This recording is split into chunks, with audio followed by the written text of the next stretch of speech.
Mic लेके आ जाइए, आ गया हूँ। हाँ हाँ सर, थोड़ा सा बता दीजिए सब।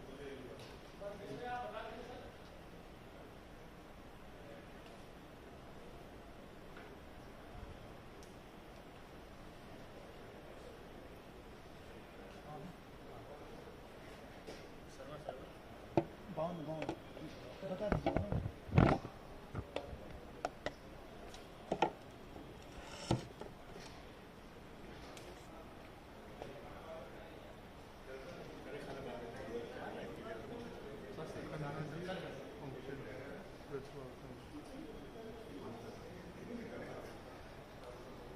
कैबिनेट मंत्री सुरेश खन्ना।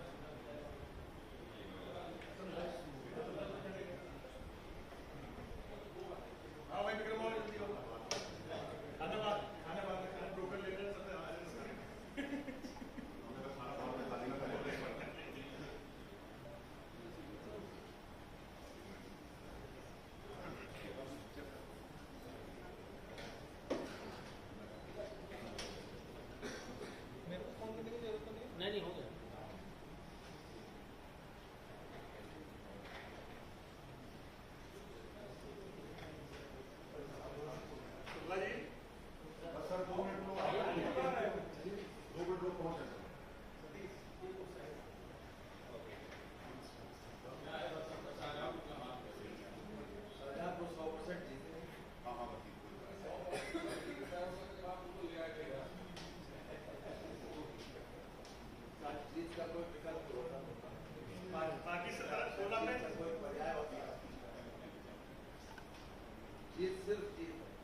की इस प्रेस वार्ता में हम अपने सभी प्रेस एवं इलेक्ट्रॉनिक मीडिया के बैठ जाओ भाई। प्रतिनिधियों का स्वागत और अभिनंदन करते हैं। आज की कैबिनेट में कुल 27 प्रस्तावों को हाँ ठीक है। स्वीकार किया गया। संक्षेप में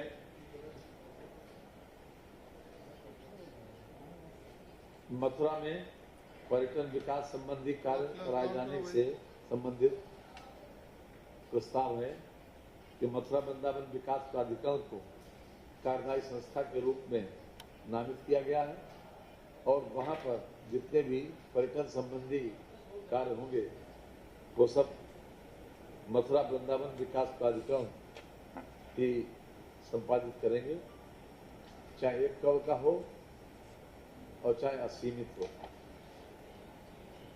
यानी टोटल मथुरा वृंदावन विकास प्राधिकरण ही पर्यटन विभाग का एक कार्यदायी संस्था के रूप में नामित किया गया है, वही उस कार्य को संपादित करेंगे।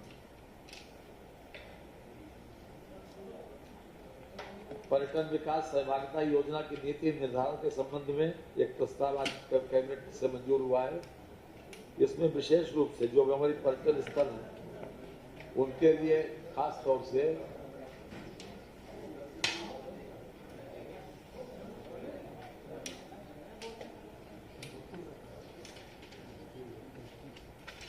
प्रत्येक विधानसभा में धार्मिक, आध्यात्मिक, पौराणिक, प्राचीन, सांस्कृतिक एवं प्राकृतिक स्थल विद्यमान है, उनको सहभागिता के आधार पर विकसित किया जाना तथा उनके मेंटेनेंस की चिंता करना, इस पर एक नीति सरकार लाई है। उसको बहुत से जनपदों में इस प्रकार के स्थल हैं और उन स्थलों को प्रॉपरली मेंटेन किया जाए, उनको डेवलप किया जाए सहभागिता के आधार पर। और 50% सरकार देगी, 50 लाख से लेकर और 5 करोड़ रुपए, और उसका दूसरा भाग कोई संस्था ले सकती है, विधायक निधि और सांसद निधि से भी ये कार्य कराए जा सकते हैं।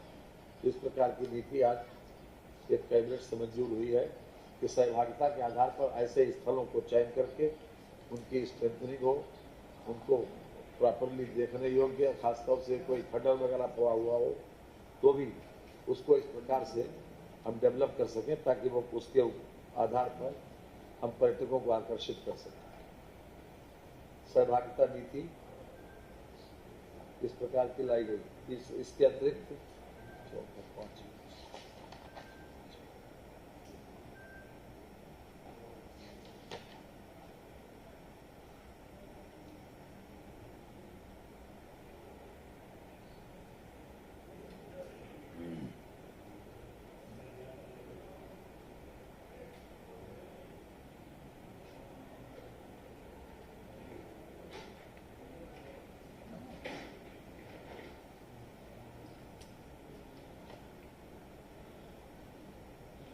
उत्तर प्रदेश औद्योगिक निवेश एवं रोजगार प्रोत्साहन नीति 2017 के क्रियान्वयन संबंधी नियमावली के अंतर्गत प्रदेश में मेगा परियोजनाओं की स्थापना को प्रोत्साहन देने के उद्देश्य से दी जाने वाली विशेष सुविधाओं एवं रियायतों के विषय में ये एक प्रस्ताव आज कैबिनेट से मंजूर किया गया है। जो हमने इन्वेस्टर्स आए हैं, इन्वेस्टमेंट से संबंधित जो पॉलिसी हमने लाए उसमें कई प्रकार के छूट दी है। मिसाल के तौर पर SGST में की प्रतिपूर्ति करने के लिए पूंजीगत ब्याज उपादान की प्रतिपूर्ति, इसके अतिरिक्त जो उत्पादित माल पर जमा की गई कुल नेट SGST की राशि, वितरण योग्य राशि, कुल मिलाकर ये जो इंसेंटिव्स दिए जा रहे हैं उनके संबंध में भी एक पॉलिसी आज आई है कि जो हमने घोषित की थी अपनी पॉलिसी में इंसेंटिव्स, उसको दिए जाने के संबंध में। तो चाहे SGST का रिएम्बर्स हो या उनको सब्सिडी हो, उस प्रकार का एक प्रस्ताव आज कैबिनेट के द्वारा मंजूर किया गया।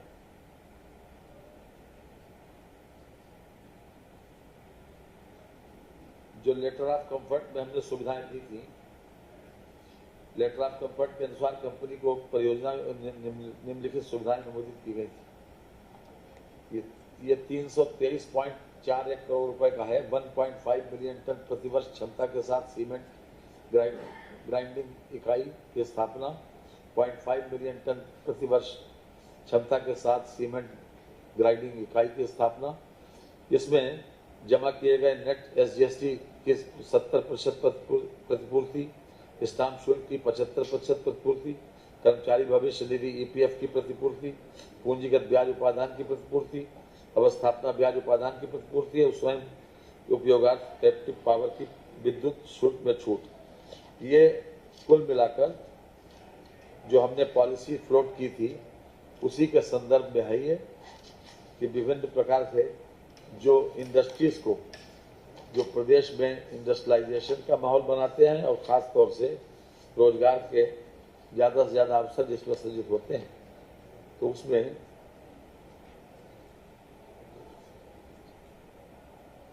इसमें messrs JK cement limited Aligarh को 34.39 करोड़ रुपए की राष्ट्रीय वित्तीय सुविधाएं वितरित करने का प्रस्ताव था, जो कैबिनेट के द्वारा मंजूर कर दिया गया। नेक्स्ट 11वां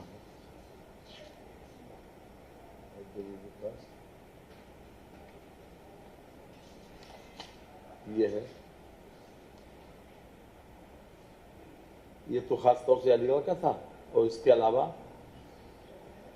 दूसरा है प्रदेश में अवस्थापना औद्योगिक निवेश नीति 2012 मेगा परियोजना के अंतर्गत माननीय मंत्रिपरिषद के द्वारा जो अनुमोदित किया गया, जो लेटर ऑफ कंफर्ट की शर्तों के अनुसार जो सुविधाएं दी जा रही हैं वो ये है। मेसर्स पसवारा पेपर्स लिमिटेड मेरठ को 12.55 crore, messrs Varun beverage limited Sandila Hardoi को 8.53 करोड़, मेसर्स गैलेंट इस्पात लिमिटेड गोरखपुर को 15.97 करोड़, मेसर्स स्पर्श industries private limited Kanpur Dehat को 3.66 crore, messrs RCCPL private limited tribal को 40.29 crore, messrs Shri cement limited Bulandshahr को 24.29 करोड़, कुल धनराशि 111.67 करोड़ की राशि को वित्तीय सुविधाएं वितरित करने का प्रस्ताव था, जो आज कैबिनेट से मंजूर किया गया। इसलिए हम आपको दे देंगे, अगर किसी छूट गया हो तो उसके हिसाब से लिख लीजिए।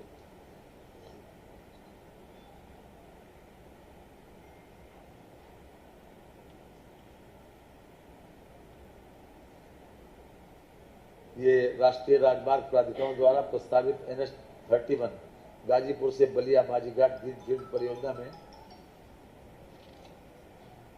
प्रभावित ग्राम सभा की भूमि NHAI की निःशुल्क उपलब्ध कराए जाने के संबंध में, ये तो हालांकि औपचारिक है, लेकिन फिर भी ये NH31 गाजीपुर से बलिया माझीघाट ग्रीनफील्ड परियोजना के लिए जनपद गाजीपुर के 86 ग्रामों में 20.26 हेक्टेयर एवं जनपद बलिया के 98 ग्रामों में 18.58 हेक्टेयर, कुल 38.84 हेक्टेयर ग्राम सभा की प्रभावित भूमि NHAI को निःशुल्क उपलब्ध कराए जाने के संबंध में प्रस्ताव अनुमोदित किया गया।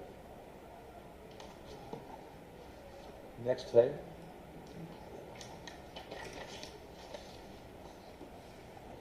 हाँ जी, 3 प्रस्ताव जो कृषि विभाग के हैं, नहीं 2 कृषि के हैं, 1 खाद के, कि दलहन और तिलहन को बढ़ावा देने के लिए खास तौर से ये प्रस्ताव आया है, उनकी पैदावार को बढ़ावा देने के लिए दलहन और तिलहन।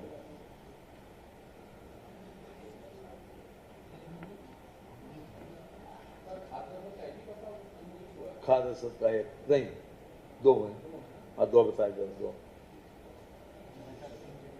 ये प्रदेश में तिलहनी फसलों के क्षेत्राच्छादन, उत्पादन एवं उत्पादकता में वृद्धि के लिए 2023-24 में ये 4 वर्ष की है, 2023-24 से वर्ष 2026-27 तक जायद खरीफ एवं रबी में तिलहनी फसलों जैसे तिल, मूंगफली, राई, सरसों एवं अलसी के निःशुल्क बीज मिनीकट वितरण प्रदर्शन एवं तिलहनी फसलों पर किसान पाठशाला के आयोजन हेतु निःशुल्क तिलहन बीज मिनीकट वितरण प्रसार कार्यक्रम के संचालन के लिए मंत्रिपरिषद के द्वारा जो अनुमोदित किया गया। दलहन और तिलहन का उत्पादन के लिए ये 114 करोड़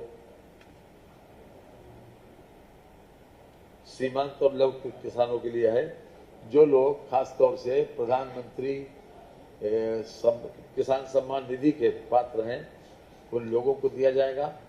यद्यपि सीमांत लघु किसानों को ये दिया जा सकता है, खास तौर से 25% इसमें SC/ST का रिजर्वेशन भी है। इसमें जो किट है, किट में जो दिया जा रहा है, जो किट दिया जा रहा है उसमें इस तरह दृष्टि रखते कृषि राज्य के कृषि बीज भंडारों से तिल 2 किलोग्राम एक जो किट दी जाएगी, उसमें क्या क्या होगा। तिल 2 किलोग्राम प्रति पैकेट प्रत्येक मिनीकेट 0.4 हेक्टेयर भूमि के लिए पर्याप्त होंगे। राई सरसों 2 किलोग्राम प्रति पैकेट प्रत्येक मिनीकेट 0.4 हेक्टेयर भूमि के लिए पर्याप्त होंगे एवं अलसी का 2 किलोग्राम प्रति पैकेट प्रत्येक मिनीकेट 0.1 हेक्टेयर भूमि के लिए पर्याप्त होंगे तथा मूंगफली का 20 किलोग्राम प्रति पैकेट प्रत्येक मिनीकेट 0.2 हेक्टेयर भूमि के लिए पर्याप्त होंगे के रूप में कृषकों को निःशुल्क वितरण किए जाएंगे। ये वर्ष 23-24, 24-25, 25-26, 26-27 4 वर्ष के लिए है और मिनी किट की संख्या जो है अलग अलग वर्ष में अलग अलग दी गई है। ये वर्ष 23-24 में है 6,66,578, वर्ष 24-25 में है 6,66,578, वर्ष 25-26 में है इतनी, वर्ष 26-27 में भी इतनी, कुल 26,66,312, यानी कि कुल 4 वर्षों में 26,66,312 किट जो है किसानों को वितरित की जाएंगी, सीमांत और लघु किसानों को। ये उत्पादन बढ़ाने के लिए खास तौर से तिलहनी फसलों को ये मंत्रिपरिषद के द्वारा आज अनुमोदित किया गया। इसके अतिरिक्त ये तो था तिलहन का, और इसी आधार के ऊपर दलहन का भी है। दलहन में भी इसी प्रकार से एक प्रस्ताव दलहन का भी किया गया, दलहन को भी प्रमोट करने के लिए।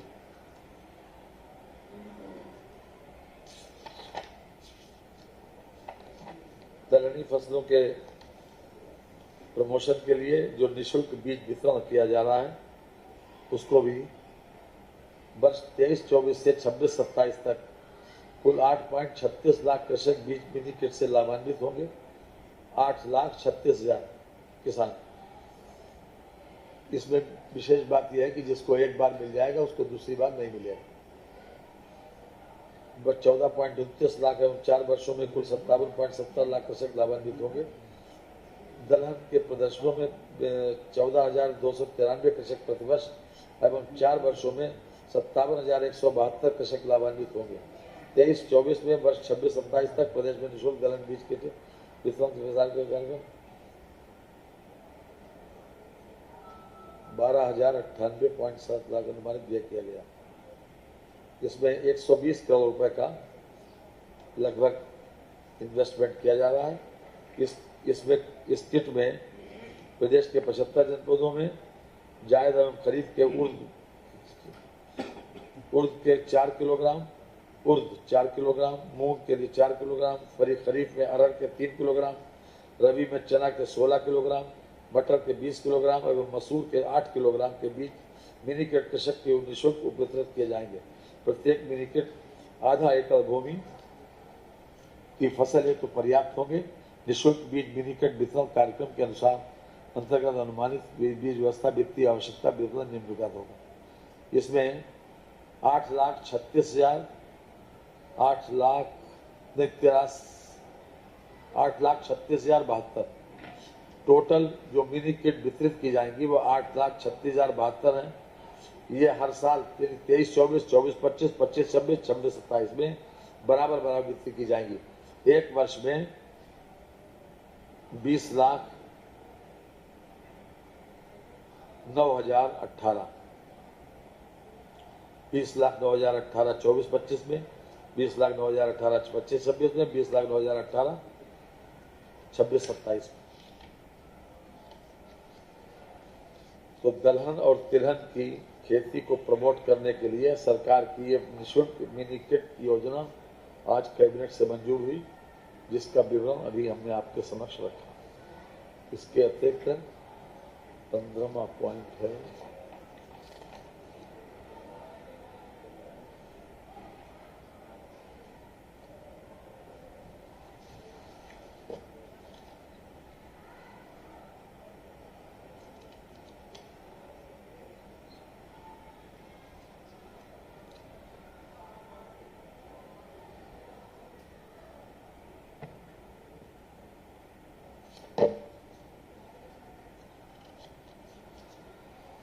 भारत सरकार द्वारा ये 16वां पॉइंट है।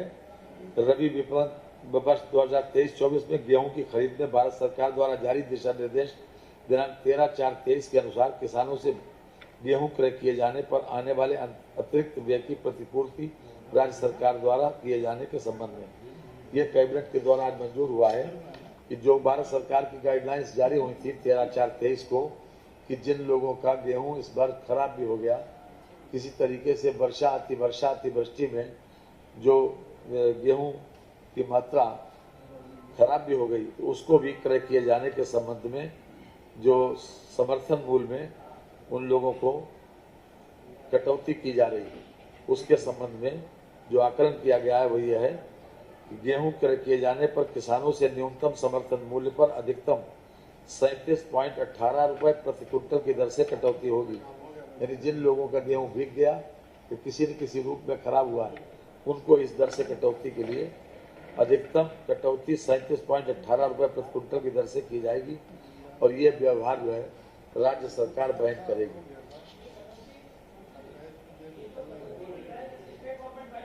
जी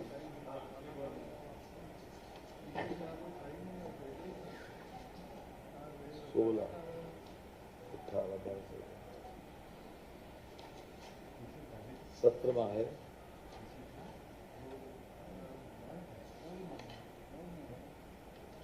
आज जो सेंटर चार्जेस के ऊपर भी कैबिनेट का एक प्रस्ताव आया कि जो अभी तक पीडब्ल्यूडी के रेट्स जो थे और जल निगम के रेट्स, ये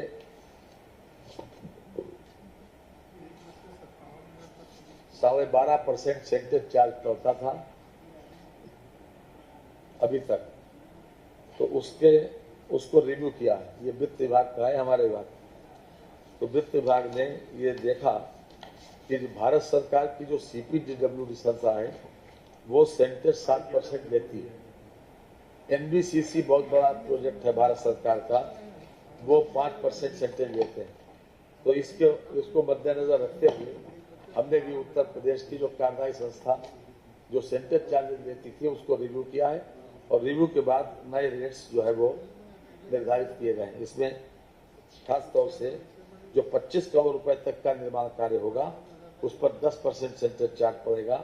जो 25 करोड़ से 50 करोड़ रुपए तक का निर्माण कार्य होगा उस पर 8% सेंटर चार्ज पड़ेगा। 50 करोड़ से अधिक एवं 100 करोड़ रुपए तक का जो निर्माण कार्य होगा उस पर 7% सेंटर चार्ज पड़ेगा। 100 करोड़ रुपए से अधिक का निर्माण कार्य पर 5% सेंटर चार्ज पड़ेगा। ये हमने प्रस्ताव दिया था जिसको कैबिनेट ने पास किया, लेकिन जो जल निगम ने जो हमने विभागीय लोग जब अभिमत सीख किया तो जल निगम ने अपनी बात ये रखी थी कि उनको अपने संसाधनों से वेतन देना पड़ता है, तो इसलिए उनका 1% ज़्यादा किया गया। वो भी हम आपकी जानकारी दे दें कि जल निगम का जो वो है उसको अतिरिक्त किया गया।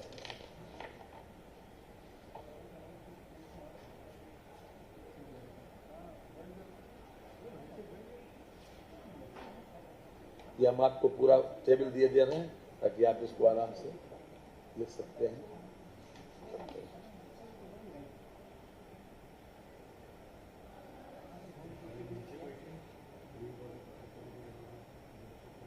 इसमें दो बातें और हमने हमारे प्रस्ताव था।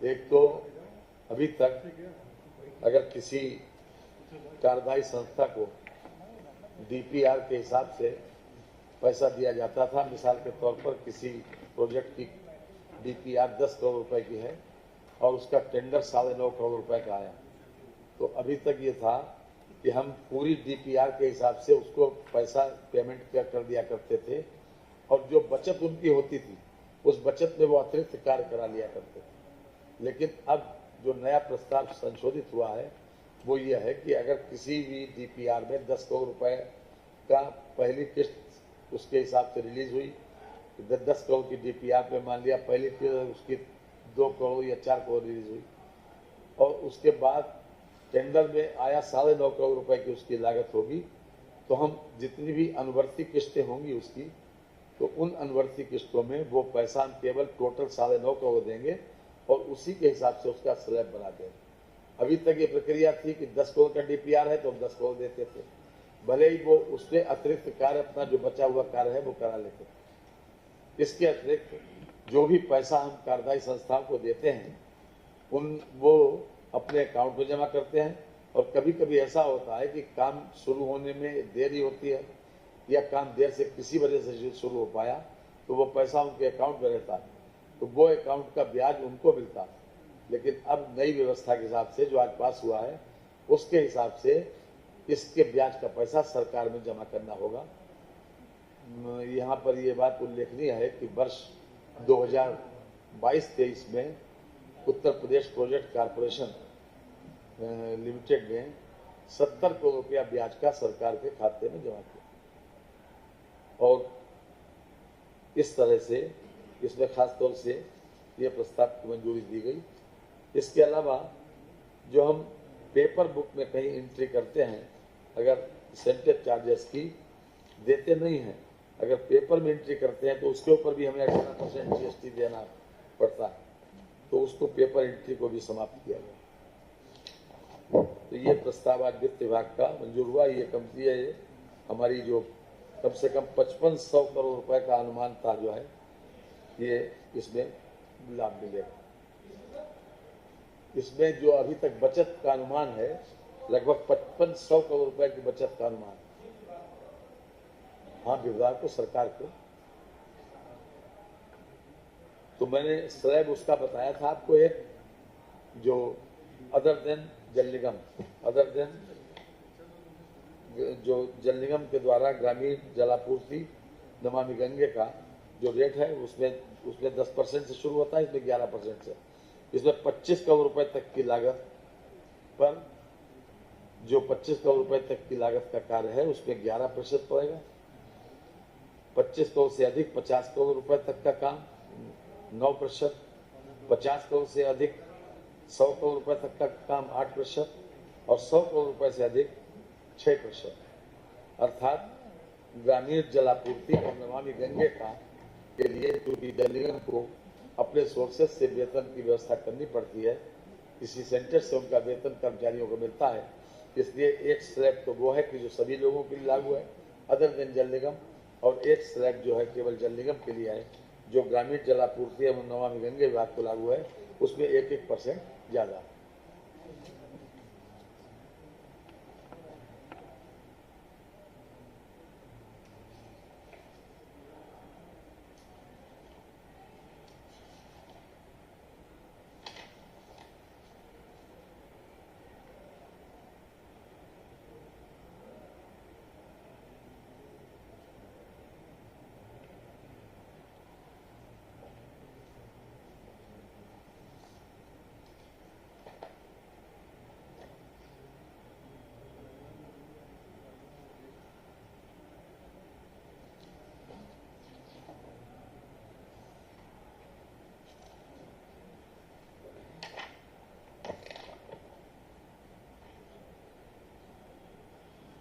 ये एक अशासकीय सहायता प्राप्त संस्कृत माध्यमिक विद्यालयों एवं राजकीय संस्कृत विद्यालयों में शैक्षिक सत्र 2021-22 एवं 22-23 में नियमित चयनित शिक्षक के आने तक जो भी पहले हो नितांत अस्थायी रूप से मानदेय पर नियुक्त शिक्षकों का कार्यकाल शैक्षिक सत्र 2023-24 एवं 23-24-25 तक बढ़ाए जाने, अन्य रिक्त पदों पर मानदेय पर शिक्षकों की नियुक्ति किए जाने एवं अन्य बिंदुओं पर निर्णय किए जाने के संबंध में जो प्रस्ताव आज स्वीकृत हुआ है उसके अनुसार शिक्षकों के कुल रिक्त पद हैं लगभग 1400।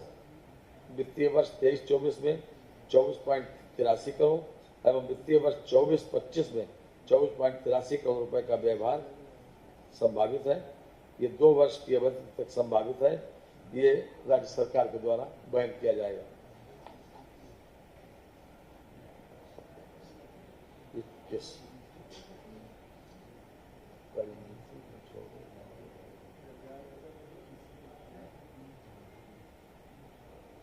हाँ, एक तो खास तौर से सबसे ज्यादा कोट करने वाला है 24। एक रिपोर्ट आई है 40 वर्ष के बाद।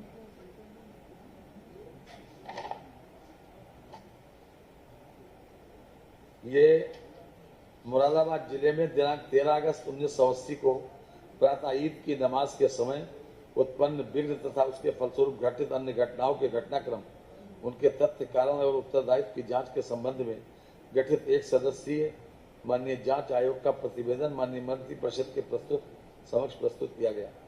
इसमें खास बात सिर्फ यह है कि एक सदस्यीय समिति गठित हुई थी और उसने जांच अपनी 83 में ही सौंप दी थी, लेकिन ये अभी तक टेबल नहीं हो पाई रिपोर्ट। अब रिपोर्ट टेबल हो रही है 40 साल के बाद। हाँ जी, हाँ, सदन रखी जाएगी। अब न करने के पीछे बजट तो कुछ होगी, लेकिन 40 साल के बाद रिपोर्ट हम रख रहे हैं क्योंकि हमारे संज्ञान में आया, इसलिए हम रख रहे हैं। किसमें? इसमें एक व्यक्ति को उसमें दोषी पाया गया था। उसमें एक ही व्यक्ति को दोषी पाया गया था, व्यक्ति मात्रा में। इसमें डॉक्टर शमीम अहमद खान और उनके समर्थकों ने ईदगाह पर उस समय गड़बड़ी पैदा करने के लिए अपनी रणनीति तैयार की, जब लगभग 70,000 नमाजी ईद उल फितर की नमाज पढ़ रहे थे, ताकि प्रशासन को बदनाम कर घटना का उत्तरदायित्व वाल्मीकियों अथवा पंजाबी हिंदुओं पर डालकर मुसलमानों के बीच अपनी छवि सुधार सके। किसे? हम तो आपको प्रेस नोट दे रहे हैं, आप इसका हिस्सा मांग रहे हैं। हम तो आपको प्रेस नोट ही दे रहे हैं। 24वां है, 24वां है। जांच आयोग द्वारा अपनी रिपोर्ट शासन को दिनांक 20/11/83 को प्रस्तुत की गई। जांच रिपोर्ट मंत्रिपरिषद और सदन के पटल पर रखने की अनुमति पूर्व सरकारों द्वारा प्रदान नहीं की गई। वर्तमान सरकार द्वारा जांच रिपोर्ट माननीय मंत्रिपरिषद समक्ष प्रस्तुत किए जाने की अनुमति प्रदान की गई। कि रिपोर्ट गोपनीय है, जिसे अभी सार्वजनिक नहीं किया जा सकता।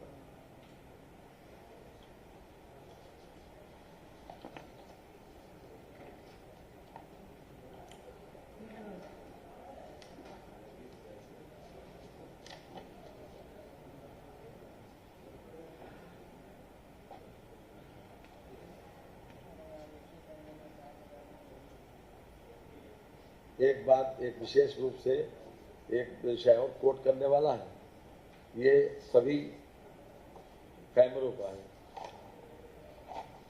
सुप्रीम कोर्ट में PIL फाइल हुई थी, पूरे देश में सभी थानों में CCTV लगाए जाए, तो आज मंत्रिपरिषद ने उसकी मंजूरी दे दी है।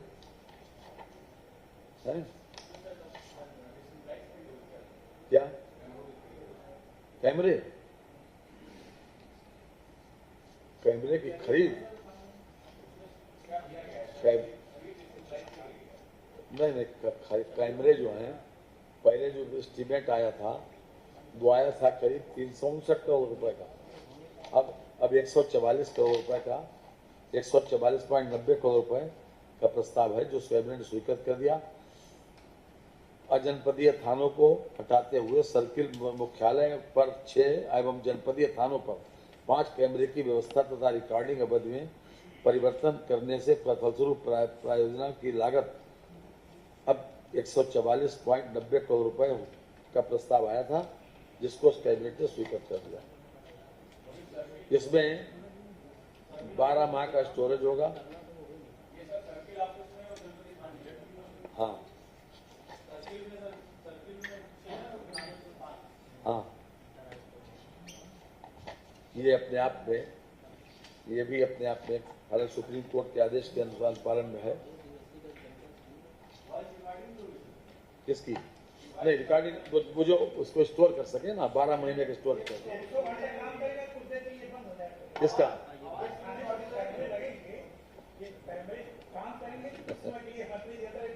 ऐसा है, एक बात सुनिए, आप तो बहुत सीनियर पत्रकार हैं। देखिए, ये कैमरे इसीलिए लगाए जाते हैं कि आप हर वक्त कैमरे की जद में रहें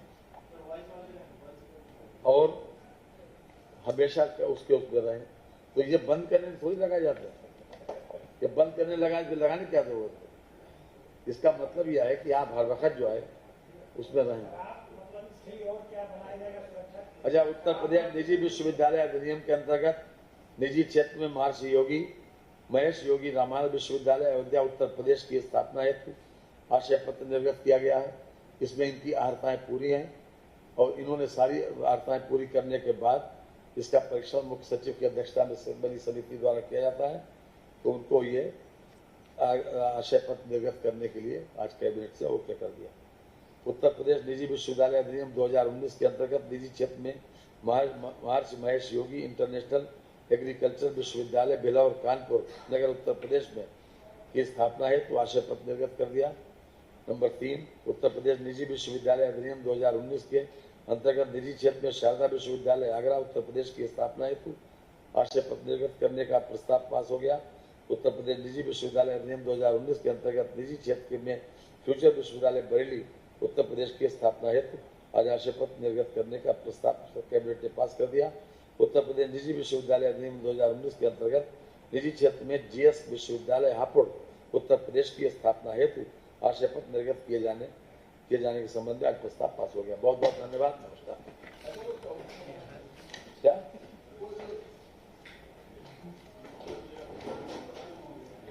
किसकी?